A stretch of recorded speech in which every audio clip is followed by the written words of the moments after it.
Dans Echo, tu reviens sur l'herbe et tu dis une phrase très importante sur l'herbe. Ouais. Il faut que les gamins tous l'entendent. Tu dis que l'herbe que tu fumes aujourd'hui, elle est beaucoup plus chargée en THC qu'elle ne l'était hier. Ah ouais, ouais. Et que tu fumes plus du naturel. Maintenant, c'est plus difficile de trouver léger, quoi. Ouais. Justement, vous avez beaucoup fait. Ça faisait partie de l'image. Ouais. Tu vois, il y a Caballero, Jean-Jacques, il y a Aïe Finzer, Ouais, bien sûr, toi bien aussi, tout le temps avec le pétard et tout. Et des fois, je me dis, ouais, mais alors il faut qu'ils expliquent. Ouais, c'est vrai. Parce que ce que fait l'herbe à un cerveau de 14, 15, 16 ans aujourd'hui, et ce qu'elle faisait à 20 ans, n'a rien à voir. Ouais. Rien à voir. Déjà. Elle est 10 fois plus chargée qu'à 20 ans. Quand bien même. Aujourd'hui, c'est vrai qu'elle est encore plus chargée, mais au final, le geste, le risque, le danger était déjà Bien sûr, mais là, présent, il est colossal.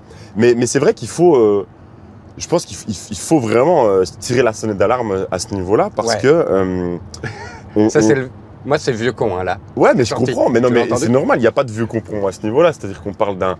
Je veux dire, moi, je suis radicalement. Je suis pas opposé à la consommation d'alcool, mais je n'en consomme pas. Depuis 2017, j'ai plus touché une goutte d'alcool, parce que je constate aussi les effets ravageurs. Et enfin, je veux dire, je peux conscientiser l'importance d'une dépendance, même si moi, je suis dans le cannabis et que j'en fume. Je suis pas un partisan aveugle.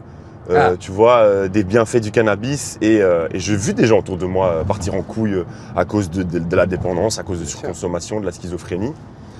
Et il est important en effet de dire aujourd'hui que les buzz sont de plus en plus fortes, quoi, tu vois. Allez, il y a des mecs qui vont dire il est gonflé lui quand même là, avec son discours un peu protectionniste là en un coup, alors qu'il y a 2 ans il nous disait ne fait pas chier, mais je veux dire, moi je suis toujours pour la légalisation, hein. Je suis toujours pour qu'on développe ça, pour qu'on le débloque, mais je suis pour enfin, tu vois, qu'on apprenne dessus, quoi. Je suis pour informer la levée des tabous, en effet. On est passé d'un truc où c'était très, très encore marginalisé, très tabou il y a quelques années. Et maintenant, moi, je suis content de voir en Belgique qu'on ait compris à ce niveau-là, quoi. Tu vois. Sûr. Si vous pouvez trouver un truc homegrown, faites-le quand même, parce qu'il n'y a rien de mieux que ce qui pousse dans un petit jardin, de la natte.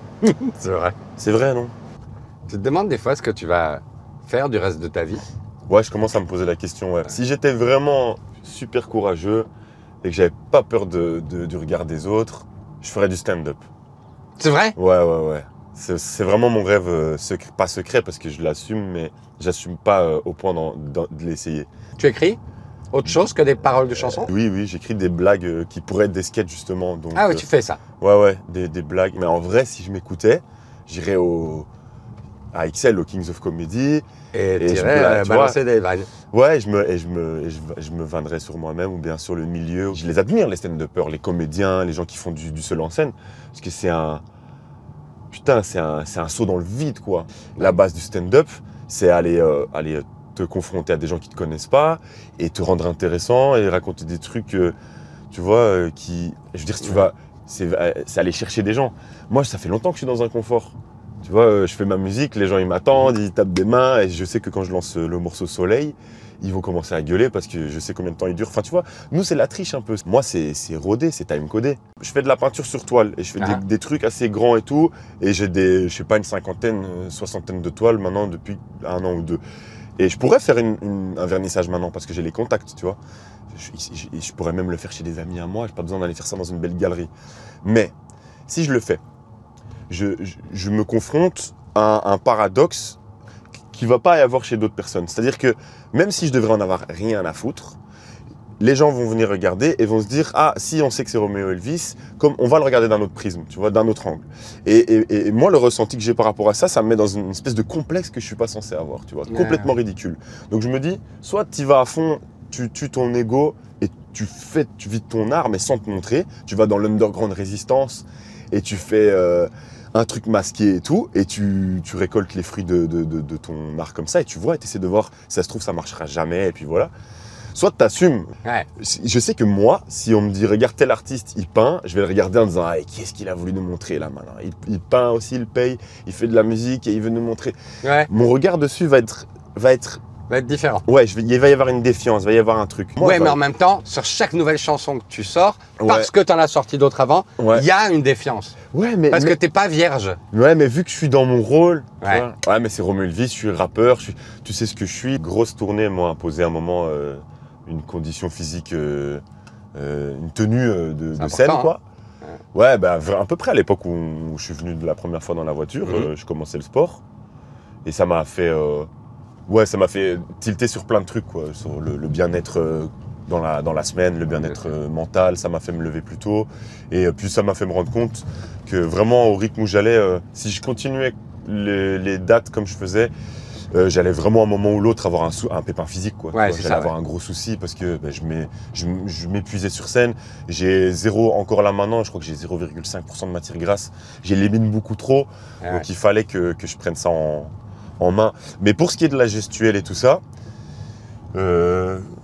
j'ai toujours su faire rigoler mes copains en jouant de mon corps. Tu vois, c'est ça, ouais. En faisant l'élastique. Tu vois, j'ai un physique particulier, je suis grand et fin. Donc ça, c'est toujours été un de mes délires maintenant. Et donc sur scène, ça s'est exprimé, tu vois.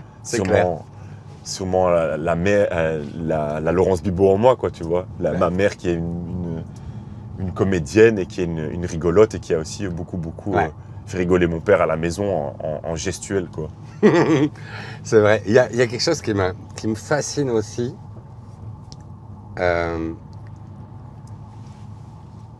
Un peu dans votre génération comme ça, et il y en a pas mal. Après, je pense que la musique, ça a toujours été... Le rock, en tout cas, ça a été d'abord une histoire de vilain garçon. Ouais. Le rap aussi, très clairement. La musique électronique aussi. Ouais. Et c'est la manière dont ces gamins qui ont pratiquement tous été considérés comme des vilains petits canards, hein. L'école, la famille, ça faisait quand même des conneries, quoi. Ouais. C'était pas les... Se lever, l'ordre, la règle, la discipline, non. Et une fois, toi, hein, et tous les autres, ils trouvent ce truc qui les drive, ils peuvent avoir un comportement militaire par rapport au travail, quoi. Ouais. Se lever, faire du sport, bien manger, pas boire.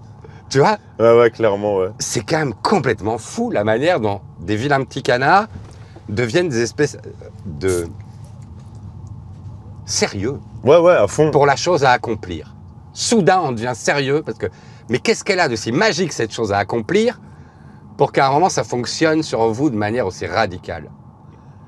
Ah bah, c'est une bonne question. Parce que vous êtes bosseur, quoi. Ouais, c'est sûrement... Bossez beaucoup, hein. Souvent, le potentiel des vilains petits canards et tout, et des mecs qui dérangent en classe, il est ailleurs, quoi. Mais il est quelque part. Ouais. Ils ont souvent un potentiel. Et c'est sûrement aussi un alignement de planète, quoi. À un moment, le gars en question qu'on voyait mettre tout en place pour foutre la merde en classe, a trouvé que la façon dont driver son énergie autre part, et il y a un retour, il y a une reconnaissance. Et moi, personnellement, pour revenir sur ce truc moi, je considère pas que ça soit une... Allez, je prends le compliment, mais je me considère pas comme talentueux par rapport à la scène, parce que pour moi, c'est vraiment, il faut le faire. Bah, c'est au même titre qu'aller à la salle et tout. Au final, enfin, je dirais, c'est de l'ego un peu quand même, quoi. Ouais, bien sûr. C'est ce que moi je dis à mes potes qui ont la flemme, j'ai des amis qui sont artistes, mais qui ont la flemme de, je sais pas, il faut aller faire une télé, il faut faire un effort et sortir un peu de sa zone de confort, et on va pas le faire, ou bien faut vraiment du coup sacrifier son mardi pour tel truc parce que on a décidé qu'il fallait aller faire du sport le matin, et vas-y. Et je me dis au final, c'est pas grave, hein, mais je leur dis, bah mon avis, c'est que pour pas leur dire vas-y, t'as pas la volonté, en fait, c'est t'as pas l'ego, quoi, c'est que t'as pas besoin, t'as pas cet amour propre qui te pousse à ça, quoi. Donc, tout faire très bien. Ouais, voilà, il faut le considérer comme ça, en fait. Je crois qu'il faut savoir rappeler quand même ce genre de truc-là, quand même, quoi. Il y a tu vois, un truc de chef d'entreprise et tout, waouh, impressionnant, putain, comment il a tout mis en place, mais tout ça est, enfin, moi j'ai quand même fort l'impression, il faut le reconnaître au moins, tout ça est fort drivé par l'ego justement. Ouais. C'est Non. bien de l'avouer. Ouais, quand même quoi. Bah il y a beaucoup de miroirs hein, dans les salles de sport. Tu l'as rencontré quand t'as explosé, toi, ton ego, en disant « Ouh, il y a une bestiole Ouais. un peu vilaine à l'intérieur de moi. Complètement. Et il va falloir lui donner beaucoup à manger. » Ouais, j'avais aucune idée du tout de ça avant quoi. Ah.